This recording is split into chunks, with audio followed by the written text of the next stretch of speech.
పుటిన్ను ఏమీ చేయలేక అణ్వాయుధాలతో దాడి చేయడానికి డొనాల్డ్ ట్రంప్ సిద్ధమయ్యాడు.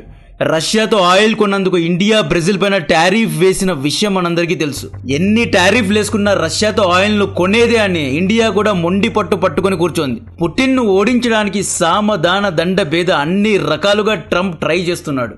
సామధాన భేద మూడు ఫెయిల్ అయ్యాయి. అంటే పీస్ టాక్స్ ఫెయిల్ అయ్యాయి, నెగోషియేషన్స్ ఫెయిల్ అయ్యాయి, డిప్లొమసీ కూడా ఫెయిల్ అయింది. ఆఖరికి దండ నీతికి దిగాడు. అంటే యుద్ధానికి సిద్ధమయ్యాడు. అణ్వాయుధాలను చూపిస్తూ బెదిరిస్తున్నాడు. దీనికి పుతిన్ నువ్వు న్యూక్లియర్ బాంబ్ ఒక్కటి వెయ్యి, ఆ తర్వాత వెస్టర్న్ యూరోప్ లో జనసంచారమే లేకుండా చేస్తాను అని ఆర్సనిక్ హైపర్సోనిక్ మిజైల్స్ ను బయటకు తీసి వార్నింగ్ ఇచ్చాడు. స్టెప్ బై స్టెప్ ఈ ఇష్యూని ఎక్స్ప్లెయిన్ చేస్తా. డొనాల్డ్ ట్రంప్ ఎందుకు హెచ్చరించాడు, ఆర్సనిక్ హైపర్సోనిక్ మిజైల్స్ అంటే ఏంటి, నిజంగానే న్యూక్లియర్ వార్ రానుందా, వస్తే ఎవరు గెలవనున్నారు అనేది ఎక్స్ప్లెయిన్ చేస్తా.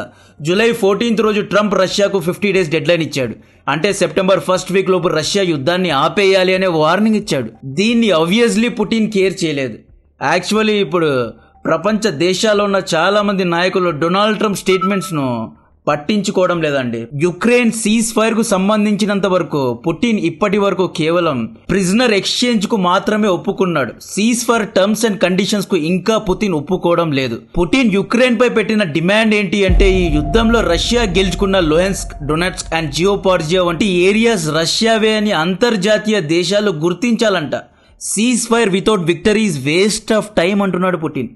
ఇలా గుర్తించడానికి యుక్రెయిన్ సిద్ధంగా లేదు. ఇదే పుటిన్ ప్రైమరీ డిమాండ్. 3 ఏళ్లు యుద్ధం చేశాం, తనను విజేతగా గుర్తించాలి. లొహెన్స్క్ అండ్ డొనెట్స్క్ లో అరుదైన ఖనిజాలు ఉన్నాయి, ఇక్కడ మైనింగ్ చేయాలి అంటే అఫీషియల్ గా ఈ ఏరియాస్ రష్యా పేరు మీద ఉండాలి అని పుటిన్ అంటున్నాడు. సింపుల్ భాషలో చెప్పాలి అంటే యుద్ధం చేసి గెలుచుకున్న ఆ భూమిని నా పేరు మీద రిజిస్ట్రేషన్ చేయండి అని పుటిన్ డిమాండ్ చేస్తున్నాడు. ఈ రిజిస్ట్రేషన్ కు అమెరికా సముఖంగా లేదు. డొనాల్డ్ ట్రంప్ సీజ్ ఫైర్ రాజా కదా. డొనాల్డ్ ట్రంప్ కు జెలెన్స్కీ పైన ఇంట్రెస్ట్ లేదు, యుక్రెయిన్ ప్రజలపైన ప్రేమ కూడా లేదు. డొనాల్డ్ ట్రంప్ ఒక బిజినెస్ మ్యాన్, తన సొంత లాభాన్ని తప్పితే ఎవరిని పట్టించుకోడు.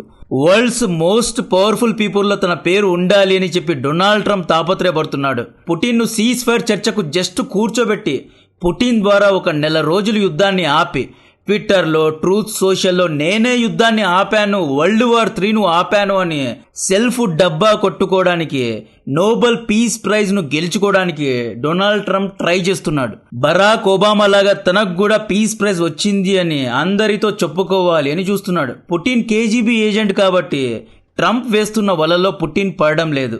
ట్రంప్ మాట విని ఒకవేళ పుటిన్ యుద్ధాన్ని ఆపేస్తే ప్రపంచ వ్యాప్తంగా డొనాల్డ్ ట్రంప్ చాలా పెద్ద హీరో అయిపోతాడు. పుటిన్ లాంటి నాయకుడినే తగ్గించాడు, వంచాడు, యుద్ధాన్ని ఆపాడు అని డొనాల్డ్ ట్రంప్ ను సూపర్ హీరోను చేసేస్తారు. ఇండియా తప్పు చేసింది. మనం ఏం చేసాం, మొదటి రోజే డొనాల్డ్ ట్రంప్ సీజ్ ఫైర్ చేయలేదు అని గట్టిగా చెప్పి ఉండాల్సింది. ఈ గ్యాప్ లో ఇతను క్రెడిట్ కొట్టేశాడు. ఫైనల్లీ పార్లమెంట్ లో మోడీ గారు ఏ ఒక్క విదేశీ నాయకుడు సీజ్ ఫైర్ చేయించలేదు అని స్టేట్మెంట్ ఇచ్చారు. ఫైనల్లీ ఇచ్చారు. ఈ మాట అప్పుడే చెప్పేసి ఉంటే బాగుండేది. ఇజ్రాయెల్ ఇరాన్ యుద్ధంలో కూడా ట్రంప్ మ్యాచ్ ఫిక్సింగ్ చేశాడు. ఇప్పుడు మళ్ళీ కంబోడియా, థైలాండ్ యుద్ధాన్ని కూడా తానే ఆపాను అని క్రెడిట్ తీసుకోవడం మొదలుపెట్టాడు. ఒకవేళ ట్రంప్ యుక్రెయిన్ యుద్ధాన్ని ఆపితే చాలా పెద్ద నాయకుడైపోతాడు. సినిమా డైలాగ్ ఉంది కదా, ఈ తూరి గనుక పుటిన్ ను కూర్చోబెడితే చాలా పెద్దోండై పొడుస్తాను స్వామి అన్నట్లు పుతిన్ యుద్ధాన్ని ఆపితే డొనాల్డ్ ట్రంప్ హీరో అయిపోతాడు. జో బైడెన్ చేయలేని పని తాను చేశాను, వరల్డ్ లీడర్స్ చేయలేని పని నేను చేశాను అని సెల్ఫ్ డబ్బా డొనాల్డ్ ట్రంప్ కొట్టుకోవాలి అని చూశాడు. ఈ ఛాన్స్ పుతిన్ ఇవ్వడం లేదు. పుతిన్ ఏం చేస్తున్నాడు, డొనాల్డ్ ట్రంప్ ఇమేజ్ ను తగ్గించడానికి కావాలనే ప్రతిరోజు డ్రోన్స్ తో, మిజైల్స్ తో యుక్రెయిన్ పైన దాడి చేసుకుంటూ వెళ్ళిపోతున్నాడు. ఈ పై చెప్పిన ఈవెంట్స్ కారణంగానే డొనాల్డ్ ట్రంప్ చాలా కోపంగా ఉన్నాడు. జూలై 14 రోజు 50 days డెడ్ లైన్ ఇచ్చాడు. జూలై 28 రోజు మళ్ళీ 50 days డెడ్ లైన్ ను క్యాన్సిల్ చేసి 10 లేదా 12 రోజుల్లో పుటిన్ యుద్ధాన్ని ఆపేయాలి అని అల్టిమేటం ను జారీ చేశాడు. అంటే ఆగస్టు 10th లోపు సర్దేయాలంట. దీనికి కౌంటర్ గా రష్యా ఒక డిప్యూటీ సెక్యూరిటీ కౌన్సిల్ కు చైర్మన్ అయిన డిమిట్రీ మెడ్వెడెవ్ రంగంలో దిగారు. అమెరికా హద్దుల్లో ఉండాలి, రష్యా దగ్గర 1980s నాటి సోవియట్ ఏరా నాటి డెడ్ హ్యాండ్ సిస్టమ్ ఉంది. డెడ్ హ్యాండ్ అంటే రష్యా 1980s లో ఒక న్యూక్లియర్ మెకానిజం ను తయారు చేసుకుంది. రష్యాలో ఉన్న నాయకులందరూ చనిపోయిన తర్వాత కూడా రష్యా యొక్క automatic command and control system automatic గా న్యూక్లియర్ వెపన్స్ ను శత్రువుల పైన దాడి చేయగలదంట. ఎవరు న్యూక్లియర్ మిసైల్స్ ను లాంచ్ చేసే పని లేదు, ఆటోమేటిక్ గా ఇది లాంచ్ అవుతుందంట. దీని తర్వాత డొనాల్డ్ ట్రంప్ కోపంతో ఊగిపోయాడు. తనకే న్యూక్లియర్ థ్రెట్ ఇస్తారా అని చెప్పి డిమిట్రీ స్టేట్మెంట్ రెచ్చగొట్టేలా ఉంది అని చెప్పి అమెరికా రష్యాకు దగ్గరలో ఉన్న సముద్రంలో 2 న్యూక్లియర్ సబ్మరైన్స్ను అంటే అణ్వాయుధాలను డిప్లాయ్ చేయగలిగే సామర్థ్యం ఉన్న సబ్మరైన్స్ను డిప్లాయ్ చేసింది అనే స్టేట్మెంట్ ఇచ్చాడు. ఈ ఒక్క మాటతో ఇతను తన సో కాల్డ్ నెల్సన్ మండేలా ఇమేజ్ను కోల్పోయాడు. దీనికి కౌంటర్గా పుటిన్ చాలా కూల్గా ఇండైరెక్ట్గా ఏమన్నారు అంటే మా యొక్క ఆర్షనిక్ హైపర్సోనిక్ మిజైల్స్ను డిప్లాయ్ చేయనున్నాము అన్నాడు. బెలారూస్లో కూడా దీన్ని డిప్లాయ్ చేస్తాము, ఇవి న్యూక్లియర్ వార్ హెడ్స్ను కూడా అంటే అణ్వాయుధాలను కూడా క్యారీ చేయగలవు అని స్వీట్గా వార్నింగ్ ఇచ్చాడు. ఆర్షనిక్ అనేది రాక్షసి షిప్ అని, దీని స్పీడే Mach 10 to Mach 11 speed, BrahMos కంటే 3 times ఫాస్టర్. బ్రహ్మోస్కు గ్రాండ్ ఫాదర్ లాంటి మిసైల్ ఇది కేవలం 15 నిమిషాల్లో జర్మనీ, ఫ్రాన్స్ వంటి యూరోప్ దేశాల్లో రుద్ర తాండవం చేయగలవు.